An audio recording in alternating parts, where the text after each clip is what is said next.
Oke, yuk kita ngobrolin sesuatu yang kayaknya relate banget buat kita semua.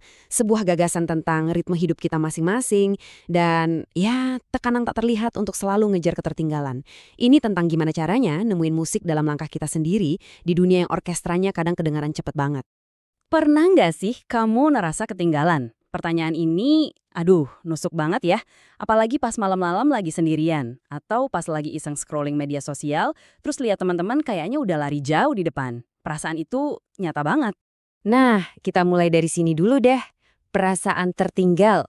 Ini bukan sekedar cemas biasa loh, tapi lebih kayak beban sunyi yang seringkali kita pikul sendirian.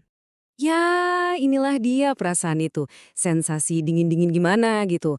Pas ngelihat orang lain melesat jauh, sementara kita ngerasa masih terpaku di garis start. Seolah-olah perlombaan udah dimulai dan kita bahkan nggak dengar suara tembakan startnya. Dan kalimat ini wah kena banget. Seolah hidup ini lomba dan kamu kalah cepat. Ini nih inti masalahnya. Kita jadi merasa sedang berkompetisi, padahal kita nggak pernah daftar buat ikut lomba ini kan?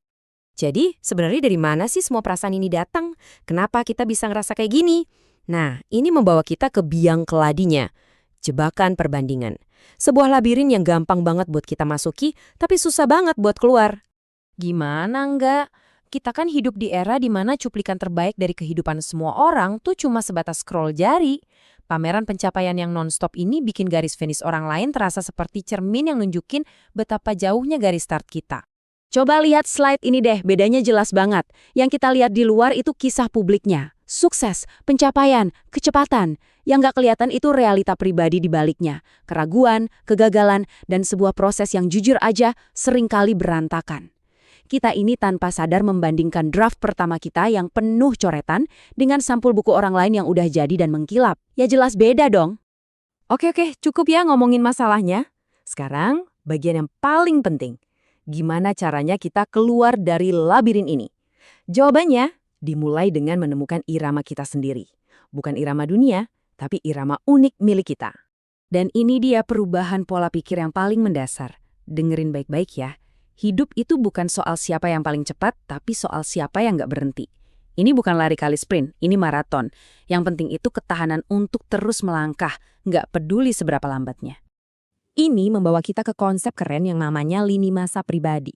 Coba bayangin deh, setiap orang itu punya jalur GPS-nya masing-masing. Tujuannya mungkin mirip, tapi rute, tanjakan, dan waktu tempuhnya itu benar-benar unik. Waktumu adalah milikmu, dan sama sekali nggak bisa dibandingin sama jadwal orang lain. Jadi, kayak apa sih sebenarnya perjalanan dengan ritme pribadi ini? Yang jelas, seringkali nggak lurus dan nggak mulus. Malah sebaliknya. Gagal hari ini itu bukan akhir dari cerita. Anggap aja kegagalan itu sebagai data. Setiap kegagalan itu bukan tanda untuk berhenti loh, tapi justru sebuah petunjuk di jalan, sebuah kesempatan buat GPS internal kita untuk, recalculating, mencari rute yang lebih baik. Nah, ini dia mesin kemajuan kita. Perhatiin deh, ini bukan tangga lurus ke atas, ini sebuah siklus. Belajar, bertindak atau mencoba, gagal, terus belajar lagi dari kegagalan itu, baru deh coba lagi dengan lebih cerdas. Setiap putaran siklus ini bikin kita lebih kuat dan lebih bijak. Kemajuan sejati itu emang gak rapih. Justru dalam proses yang kelihatannya berantakan inilah keindahan dan kekuatan kita terbentuk. Di dalam kegigihan untuk terus coba lagi, disitulah pertumbuhan yang sesungguhnya terjadi. Dan semua pemahaman ini membawa kita pada satu keyakinan. Sebuah janji yang harus kita pegang erat-erat, terutama pas langkah lagi terasa berat. Jadi, apa yang harus kita lakukan? Sederhana banget. Terus berjalan. Iya, bahkan ketika rasanya lambat banget, bahkan ketika langkahmu terasa berat, dan mungkin nyaris nggak kelihatan sama siapapun. Karena setiap langkah kecil itu lagi membangun jalan. Dan suatu hari nanti, kamu bakal nengok ke belakang dan sadar kalau kamu udah sampai di tempat yang dulu cuma ada dalam mimpimu.